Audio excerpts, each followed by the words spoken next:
In today's video, we're going to do the gaming benchmarks for my AM5, yes that's right, AM5 PC. So we put a nice little PC build just on our little test bench here, and it consists of the Ryzen 5 7600X with 32GB of DDR5 memory, clocked at 6400 megatransfers a second, and the all-important graphics card of the Sapphire Pulse RX 9060 XT 16GB. So yes, we've got a nice budget, or sort of mid-range to budget, little PC here, and it's actually benchmarked pretty well. So we'll be doing 1080p high and also 1440p high for the benchmarks for the games. Now the games are Assassin's Creed, is it Mirage or Mirage or something? I don't know exactly how you say it. And then we've got Cyberpunk 2077. We've got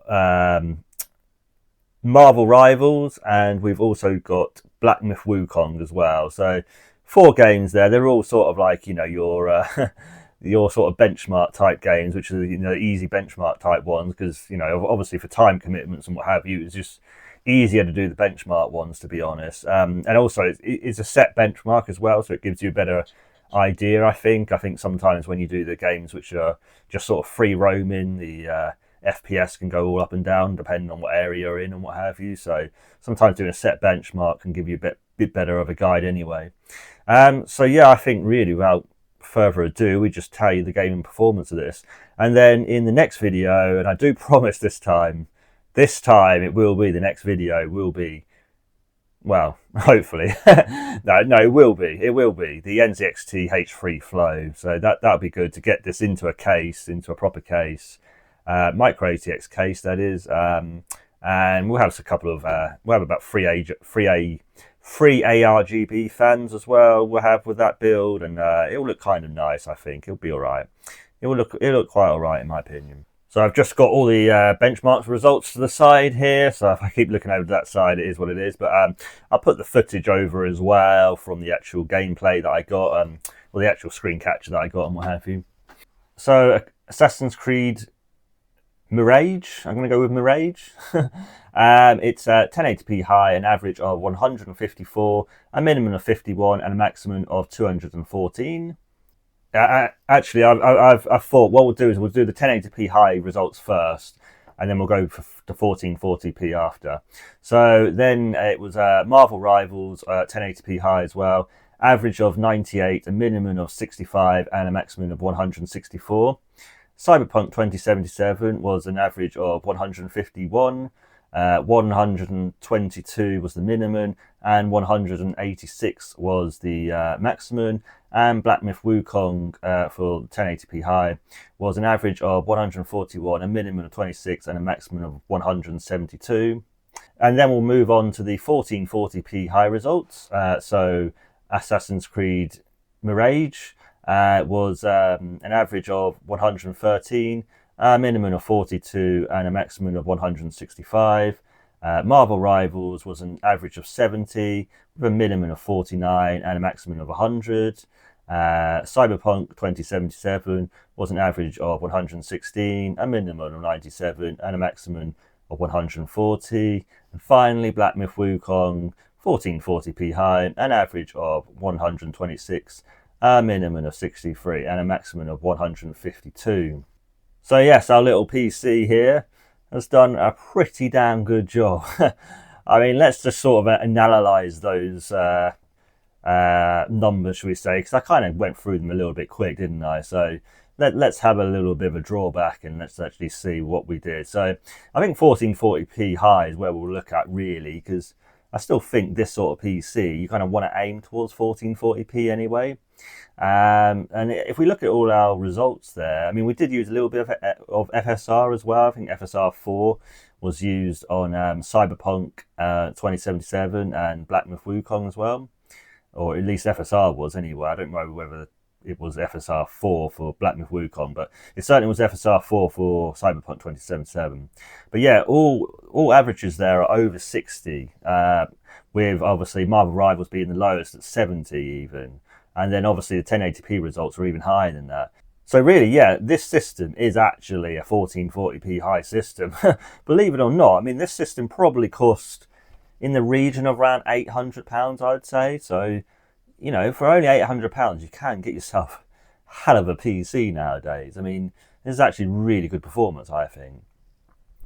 And not to mention as well, you do get the 16 gigabytes for VRAM on your graphics card as well here. Not that 12 gigabytes like the RTX 5070 is, which I still don't understand why you're paying £500 for a graphics card that only has 12 gigabytes of VRAM in 2025. But anyway, Nvidia do strange things, don't they?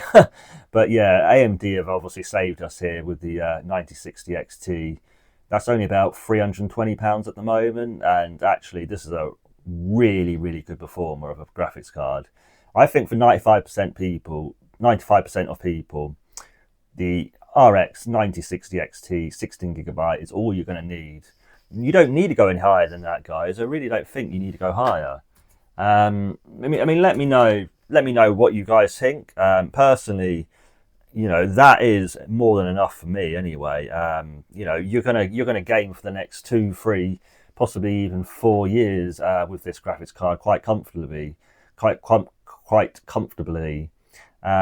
without even having to upgrade. So yeah, I mean, I'm actually really happy with my graphics card here, and especially now that we've got it on AM5 with the Ryzen 5 7600X. I mean, we're getting some real actual impressive performance here. You know, I mean, like I say, above 60 FPS in all those games, even at 1440p high. Really impressive, I think, personally. Let me know what you think, guys, really. This is just a performance sort of overview video. I hope you liked it.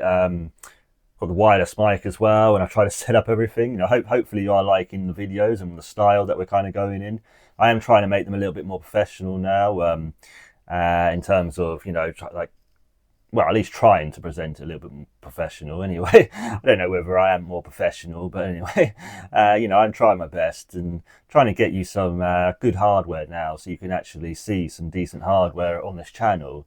Because I know this channel's kind of been very, very budget before and hasn't really had any decent hardware on, if I'm being honest. And, you know, we're starting to get into decent stuff now. So now that I've got a bit more money with obviously my full-time job, I've got a bit more freedom with this channel. So that's obviously a great thing now. And, you know, that money is helping to hopefully try and build this channel. So I'm hoping you guys will obviously join me for the journey, and we'll keep going with this. There are some trolls every now and again, and there are some people who are a bit negative about my channel. But overall, most people are very, very positive, and 99% of people are all fine. So, you know, I'm going to keep carrying on for that. The 1 or 2 trolls that you're always going to get on YouTube. So it is what it is. But yeah, overall, I do think we've got a hell of a PC here, especially for the price. I mean, if you can build this for £800, you know, you're going to be gaming for a few years very comfortably here, and not a problem. So let me know what you think down below in the comments, guys.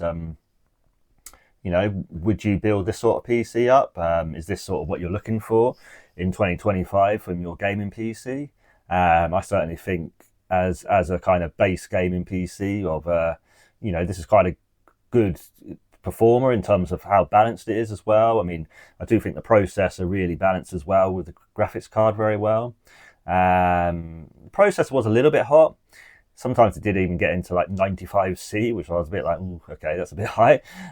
Obviously when it was running at 100% usage, but most of the time it was around about 70 to 80 degrees centigrade, which is perfectly fine. And for gaming anyway, it's perfectly fine. I think if I was going to really, really press this CPU and really, really work it like very, very hard over hours upon hours, I think I would want to upgrade the CPU cooler and just get like something like a Thermalright Peerless Assassin or something, just to really beef that cooling up to kind of keep that very, very powerful processor down. Because the 7600X is actually a very powerful processor. I'm actually very impressed with it, and it was more than keeping up with our graphics card. So really good. And overall, yeah, I hope you liked that video, guys. And yeah, obviously, please subscribe so you can see my NZXT H3 Flow unboxing, and then obviously the PC build of that. And it will be using all the components here in that case. It's literally a swap out from here into that case. And then please like if you did like the video, and please comment on what you think of my little PC build. And as always, guys, yep, I'll see you in the next one. Bye, guys.